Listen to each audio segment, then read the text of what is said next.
Welcome to the Docs Who Lift podcast, where we distill and simplify the complexities of a healthy lifestyle, exercise, medicine, and weight loss. We're excited to bring you a podcast that's a prescription for clinical practice, scientific recommendations, and just real life. This is the Docs Who Lift podcast. I never let the intro go to the end, by the way. And I'm like, please stop it. All right. Hey, yo. Welcome back to the Docs Who Lift podcast. I'm your host, Dr. Spencer Nadolsky. I got my co-host, Dr. Karl Nadolsky Jr. And I got, again here, Dr. Alex Bonnecaze. And today we are going to be talking about hypogonadism again. If you need to know kind of the general basis of hypogonadism, please refer to the last podcast. And this time, though, we're going to be talking about obesity in terms of hypogonadism as they relate closely to each other. And Dr. Bonnecaze happens to have a strong interest in this along with us. He's an obesity physician specialist along with an endocrinologist and into andrology, kind of the study of these sex steroids. So let's discuss it. So what's the deal here? If you have obesity, you're going to have low T. What's going on? Yeah, and I think so. This is a really important topic and something we deal with all the time. And I had the honor of discussing it at the ACE Obesity Conference. And I think one of the things that makes it hard, it's sort of a chicken or the egg thing. And so a lot of times patients, they get told they have low testosterone. They also have the disease of obesity, and they maybe are getting treated for their testosterone without thinking about the whole aspect. So I really want people to kind of understand that most of the time when the patient has obesity as a chronic disease, hypogonadism often presents as a functional type of, it's an adiposity-based complication of functional low testosterone. And what does that really mean? It's essentially meaning that because of the metabolic changes, the changes in adipokines and the pro-inflammatory state, there are multiple mechanisms that essentially decrease the pituitary signaling. There's decreases in changes in sex hormone binding globulin, changes in estrogen, and then even changes directly at the testis in terms of production of testosterone. And so I'll give just a brief overview as we're chatting, but I want people to kind of understand that this whole concept of functional versus organic hypogonadism, where obesity, diabetes, states such as overexercise that we were talking about previously, maybe medications like opioids or steroids, those are kind of causing a functional impact on the hypothalamic pituitary testicular axis in that the body's responding to the disease state or the medication state. And it's not that there is a intrinsic kind of structural or disorder going on there like a tumor. It's just responding to the physiologic state that the body's currently in. So obesity is a chronic disease, which we'll talk about. That has a ton of impact on the signaling of testosterone in terms of changes in estrogen levels. So that kind of leads to the chicken or the egg. Is it obesity causing the low T or low T causing obesity? There's been debate about this. My opinion, most of the time, it's that the obesity is creating the low testosterone as a functional kind of adiposity-based complication, which we'll talk about. What do you guys think about that? Do you think it's obesity causing the low T? What's kind of your thought? So, certainly it can be both ways, right? Men who have hypogonadism, it's not cardiometabolically healthy, right? So if they have a hypothalamic pituitary tumor that's causing secondary hypogonadism, or if they have primary testicular failure, I think we have enough data to show that that's not helpful for them, for their body composition, and that treatment generally helps that. But it's not causing severe excess adiposity, obesity. And certainly it seems like the most common cause of low testosterone hypogonadism certainly seems to be this functional obesity associated secondary sort of hypogonadism. What do you think, Spence? Yeah. So if somebody has a primary or another pathological cause of their hypogonadism, whether it's secondary or primary, you do see changes in body composition, less muscle mass, what we talked about before, despite trying to work out hard, and obviously fatigue. You just don't feel well, so you start seeing maybe a little increase in adipose tissue, and then decreases in muscle mass. So you can have even a normal BMI, refer back to our Diagnosis of Obesity podcast, and you start seeing kind of this sarcopenic type of picture of sarcopenic obesity. Kind of, they look normal, clothes, BMI, the anthropometric type of stuff, but they probably have obesity. That would be that. But what we don't see is kind of this more classic obesity of class 1, 2, 3, where they have a BMI of 30, and the hypogonadism caused that pronounced adiposity. What we see is that the adiposity then causes the hypogonadism in more of these kind of metabolic syndrome type patients, where they store most of the fat around their abdomen is usually what I see. If they have other metabolic abnormalities, that's more so where I see this male associated secondary hypogonadism or obesity-related low T. So I think it can be both. Obviously, it doesn't help, and then it's a vicious cycle. Well, I was just going to say, to kind of refer to our prior podcast, it's still important to get the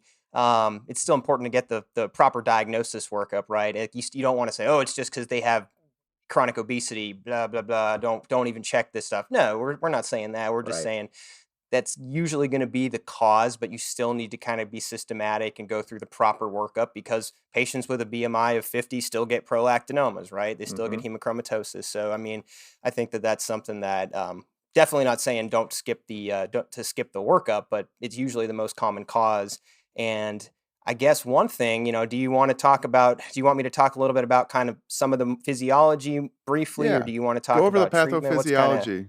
I think it's really interesting. I think, people are interested in the leptin and the kisspeptin, and my friends in fellowship used to make fun of me for the kisspeptin, talking about that stuff. So to go through all that stuff, it's fun, and it shows that there's this underlying issue. Yeah. So the etiology of male hypogonadism and obesity, there's probably 10 plus mechanisms, but the major ones, a big one is increased aromatization of testosterone to estradiol by the adipocytes. So we'll go over that in detail. There's leptin, insulin resistance. There's a shift towards just more pro-inflammatory adipokines as the adipose cell becomes unhealthier, as obesity worsens, and metabolic dysfunction, and then ultimately decreased kisspeptin signaling.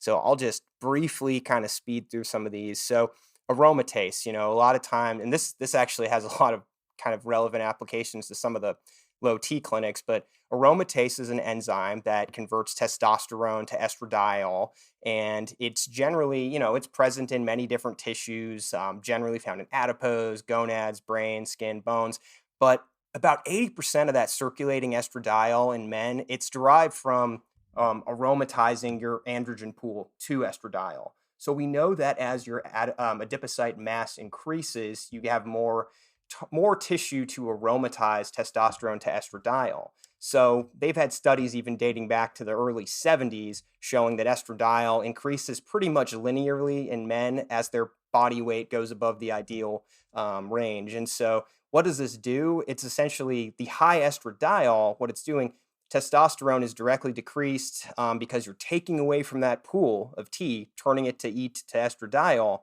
And then estradiol has a negative effect on the HPT axis, actually dampening that GnRH secretion, which decreases your LH and FSH. So not only are you taken away from your... Tell people what those are, though. Oh, gosh, yeah. Sorry, I'm speaking Greek again. No, so what happens is you're taking the testosterone pool, taking more of that and converting it to estrogen. And that estrogen is actually signaling in the hypothalamus and pituitary. So your hypothalamic pituitary testicular axis, so the brain essentially talking to your testicles, it's dampening with that signaling, and it's decreasing those molecules from the hypothalamus and pituitary that talk to the testes. So that is one of the big reasons. So you're lowering that pool of testosterone, and then the byproduct of that is actually dampening the signaling from the brain to the testicles. So that is why that can be a major effect, especially since it increases linearly with adipose mass. And that kind of is where we're seeing some of the quack clinics. They're giving these aromatase inhibitors. They're saying, okay,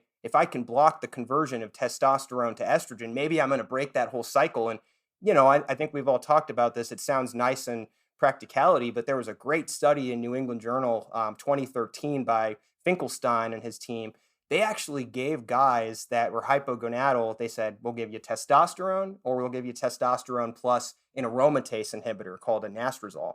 And the group that got the aromatase inhibitor, they actually had an increase in central adiposity. They had worsening of sexual dysfunction. And it wasn't in this particular study, but there's other studies showing that there's detrimental effects of using aromatase inhibitors in men on bone health. So their conclusion was basically, hey, it's not really beneficial to give these guys aromatase inhibitors, and it's probably harmful on the metabolic effects, on the sexual function. So I think that it's really kind of, to me, as you would say, a red flag of quackery when we start seeing these aromatase inhibitors thrown on these guys with low T, to see if we can, the body's a lot smarter than we realize, and it's not as simple as throwing these aromatase inhibitors. What do you guys think about kind of the anastrozole and kind of the sidebar there? But Yeah, I don't use anastrozole on anybody. I don't use it. Yeah. No, I mean, yeah, not in this context at all. Right. The pathophysiology is really interesting in that. So you get basically a double whammy. You dampen the signal from the brain to the testicles, and then you lower your pool of testosterone to estrogen, or you increase the estrogen from your testosterone. But the answer isn't necessarily just to give an aromatase inhibitor. I would say the answer is probably to lower the adiposity. That would be the best answer. What about the brain? Go into the kisspeptin, leptins type of stuff. Absolutely. So, and then they've even had studies in this, going back to basic science studies where you have mice in the lab where they actually knock out that aromatase gene, so they don't have aromatase, so they won't be converting as much of that testosterone to estrogen. And when you knock out that aromatase, those mice actually get significantly increased amounts of central adiposity, and they get metabolic dysfunction.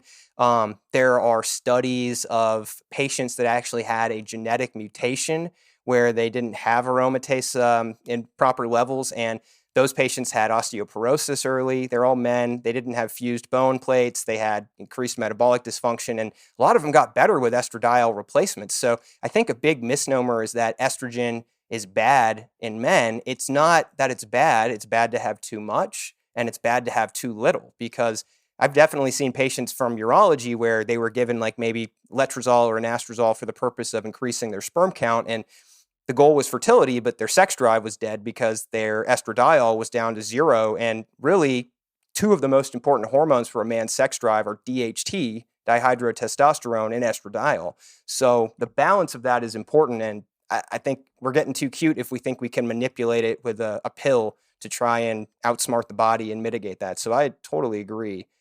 Yeah. So let's talk. Yes, let's go into the brain physiology of the signaling and the secondary adiposity effects from it, because I think this also relates. It also relates to the secondary hypogonadism that I talked about with dieting too much. It's a different mechanism, but it's kind of similar in that there's a signal from leptin or with the kisspeptin that basically the brain downregulates the signal. But I don't know if Dr. Bonnecaze wants to go into depth into that. But there's obviously a dampening signal from the inflammation that you get from your excess adiposity. Yeah, I can be brief about leptin. So leptin is something that I think a lot of us in the endocrine and just, medicine background, we think of that as a hunger hormone, where the healthy adipocyte, it makes leptin, it goes to the arcuate nucleus and gives us appropriate satiety. Kind of like we have insulin resistance in a lot of metabolic states. When people develop excess adiposity and obesity as a disease, they often get resistant to leptin's effects. So not only does that increase their appetite because you're not able to kind of appropriately signal in the arcuate nucleus, leptin also plays a pretty significant role in signaling of what Casey talked about, the kisspeptin neurons and this GnRH pathway. So how it essentially works is you're not only having an increase in appetite, so you're losing that regulatory mechanism. So patients that struggle with weight are going to struggle more, unfortunately, because their appetite regulation is impaired.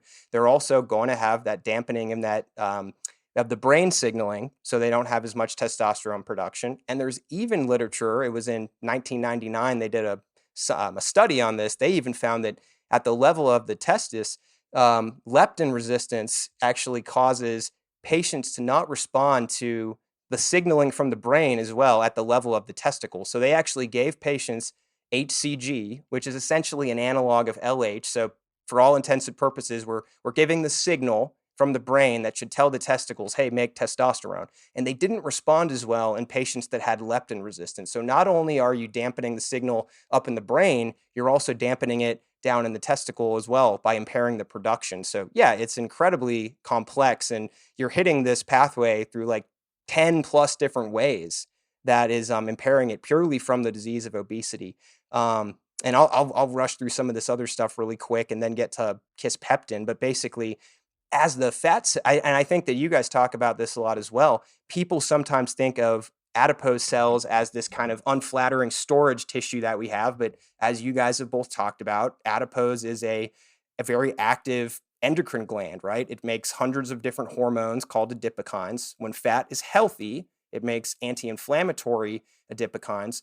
When the body fat gets too high and the fat cell becomes unhealthier, it gets unhappy and makes more pro-inflammatory markers, increases that inflammation. That ultimately has an effect on decreasing the hypothalamic signaling. So the unifying pathway that you guys talked to is sort of this kisspeptin protein, where there's these neurons in the brain called the KISS neurons that control kisspeptin signaling. And the whole thing that kisspeptin does is it starts that cascade to release the GnRH, LH. It kind of starts that signaling down to the testicle.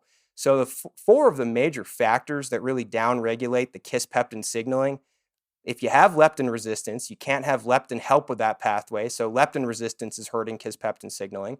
Estradiol is impairing it.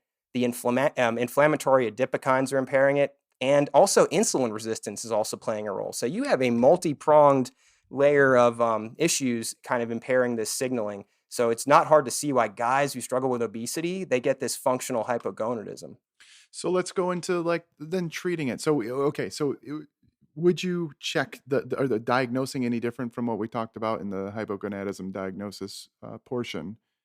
You talked about last time how there could be slight difference. Yeah. Yeah, so I would say there's an important step early on, and I'm getting kind of what we talked about. I'll get a morning testosterone, but if they have an elevated BMI, I'm off the bat, I'm getting the sex hormone binding globulin and albumin, because it's very common in the disease of obesity for patients to have a low total testosterone, but then a normal free testosterone. And people might be going, what the heck does that mean? Well, free testosterone, to the best we know and the best theory that's out there, free testosterone is really what matters in terms of cellular signaling. So let's just say I'm just going to make this up. Let's say you have a patient who has a total testosterone of 500, but then they have really bad hyperthyroidism, and they might have a huge storage pool of testosterone, but a very small fraction of that is free to actually act on the target cells and signal and have that effect. So maybe the total testosterone looks good, but the free testosterone that is functional at the cellular level, that's low, and they would biochemically kind of have a degree of hypogonadism. Now, flip the script. If a patient has obesity, that generally lowers these binding proteins called sex hormone binding globulin. So their total testosterone can be quite a bit lower, like maybe it's 220 or something, for example, or 200. But if they have a very low number of sex hormone binding globulin, more of that is free to act on the cell. So if a patient has a low total testosterone of 200, but that free testosterone is in the reference range or it's normalized, they do not have true biochemical hypogonadism. I call it pseudo hypogonadism. They look like they have it. They're probably going to get a prescription because people maybe not are thinking to look for that, but that's important to diagnose too. So before I even start getting down the nitty gritty algorithm, checking prolactin, all that, I try to see, is this pseudo hypogonadism or is this true biochemical hypogonadism? Is that similar to what you guys do, or any kind of differences? There's so much of that too. And not just, talking about the disease of obesity, but, even sarcopenic obesity. So the thin people with high waist circumference and everything, I mean, they have insulin resistance, which lowers their sex hormone binding globulin, like you said, and they don't actually have hypogonadism, even if it would have been functional hypogonadism. They just don't have it. So we got to, look at other things, again, being very holistic and, and whatnot. So yeah, absolutely. The other thing you talked about, hyperthyroidism, it always makes me think about one of the board questions is actually in patients with HIV. The guy comes in with absolute clinical hypogonadism. He feels miserable. He has no libido. no erections in the morning, low muscle mass, and his testosterone is 800. So they're like, no, I guess you don't have low testosterone, but actually his sex hormone binding globulin was through the roof. So he actually has really low free testosterone. That's a literal board question for, maybe it's only for endocrinologists, but anyway, something to think about for, patients and anybody else, just to understand that why that is. I think it's important for patients and and clinicians to know that type of stuff. So yeah. Well, so let's talk about the most important stuff now. Like in Revenge of the Nerds, when the football coach said, "Well, if I was you, I'd do something about it." So what are we going to do? So we do an evaluation for somebody. They have obesity. We say they have hypogonadism, but they don't have an organic disease. They don't have hypothalamic pituitary disorder. They're not on medications. They don't have testicular disease. We think they have functional obesity-associated male secondary hypogonadism. So what? So what are we going to do? Are we going to give them something called clomiphene that might be discussed? We're not going to do aromatase inhibitors, we don't think.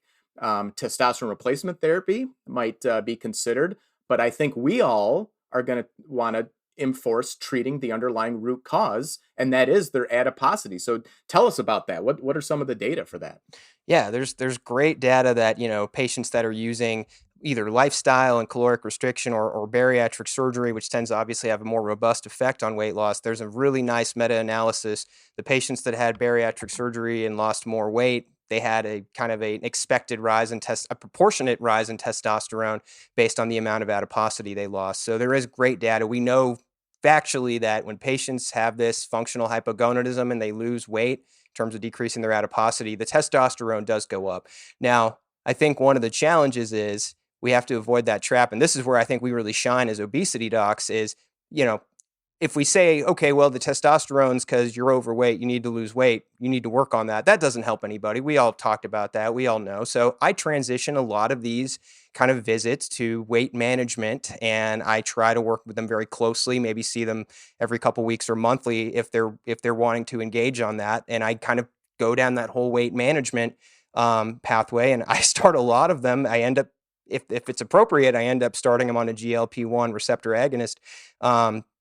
I've seen the testosterone go up a heck of a lot with these medications and just working on weight loss. I had one patient where we ended up doing Qsimia because he got sent to me for pseudo hypogonadism. I start talking with him and he really was struggling with a lot of kind of the, evening snacking, just a lot. Like once you started actually talking to the patient, it became very clear what was going on. And he responded incredibly well to kind of targeted pharmacotherapy. So I take it as an opportunity to really help out and put my obesity doc hat on. I think you guys probably do exactly the same. Yeah, most people that come in, I try to help them lose weight. Here's the issue though. They're feeling like crap. They're trying to lose weight. Yes, the GLP-1, we're going to have a discussion on that. These weight loss medicines can work and help them feel like they can do it, but some still lack the motivation to get into the gym. Not that helps with a lot of weight loss, but it can certainly help with kind of the adiposity and muscle mass type of thing.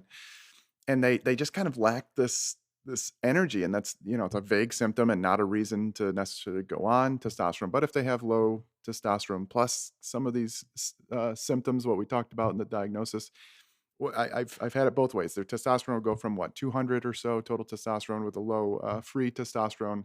It'll go up to the 400s. I don't typically see it go into the 700s or so, but I see it usually get into the higher 400s. And sometimes they're feeling better, but not all the way necessarily, but they feel better and they continue to feel better as they lose weight. Then there's some others that will get into like the 300s. They still have symptoms. And this is where I'm like, well, I don't know. It's worth a shot. Let's try some testosterone with it. And I've seen some of these people excel so well to where they get up into their 700-800s of total testosterone, and their motivation and energy just increases. So I kind of play it by ear with the people. We kind of give it some time. We don't jump to testosterone therapy. We discuss the risks and benefits just like always. But I'm okay with trying it, testing it out with some people, not going super physiological. And we do have good longitudinal data for that. Yeah, and if their level is terrible, or like you said, if it's that chicken or the egg, like they're having trouble with their weight loss, obviously we're not prescribing testosterone as a weight loss med. But if the hypogonadism is that symptomatic, I've definitely done the same thing in terms of when they're still hypogonadal, they're not able to. I think that I try to start with the weight loss, but I do go to that sometimes, and I've actually had some success using off-label clomiphene in some of these guys as a limited course. Clomiphene, for the audience, it's essentially a medicine that started as sort of a female fertility drug. It's essentially a mix of two medicines, but it has a predominating effect of blocking estrogen effects at the pituitary and hypothalamus. You kind of reset that whole pathway we're talking about, maybe get up your signaling to the testes. I've personally had good success using clomiphene just for a couple months as kind of a reboot almost in these guys. Maybe I'm working on weight management. I've done a limited, pretty closely monitored, just very limited course of clomiphene. I've seen some good effects with that, obviously off label, but has pretty good safety data up to 7-8 years. I don't love leaving people on that indefinitely. I tend to have it as a kind of bridge to try to the next phase. But yeah, no, that's just kind of some things I've tried. And I don't use aromatase. Yeah, I'm right on the same page. Yeah, I guess I did that more when I was in the military, maybe because of the different types of people, different age groups. So obviously we have to personalize therapy, right? So we may run into people who have obesity, hypogonadism, who want to absolutely make sure they're preserving their fertility. They're trying to, have a family and whatnot. And so that may be a time to use clomiphene. Some could even argue doing the HCG, for those who, anyways, we don't need to get into that with patients necessarily, but there are some options for that. Interestingly, though, talking about treating the root cause, I just noticed that there was a meta-analysis literally just published like last week, talking about bariatric surgery for people with obesity, hypogonadism. And so the bariatric surgery showed that not only did it improve all the testosterone levels and everything like that, but it improved sperm count and potential fertility. So in those younger, still needing to have a family. Again, more argument for intensive weight loss therapy, whether it's diet, exercise, plus or minus medications, plus or minus surgery, to treat the root cause of this disease.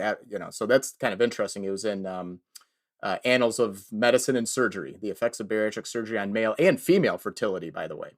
So of interest. So takeaways from this.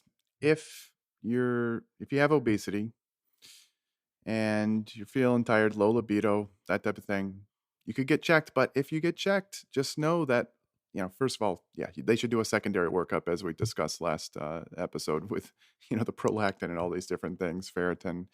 But probably related to your obesity, your excess weight. And probably the best thing to do is to try to lose the weight. And again, if it's tough, that's where talking with an obesity specialist physician would be ideal.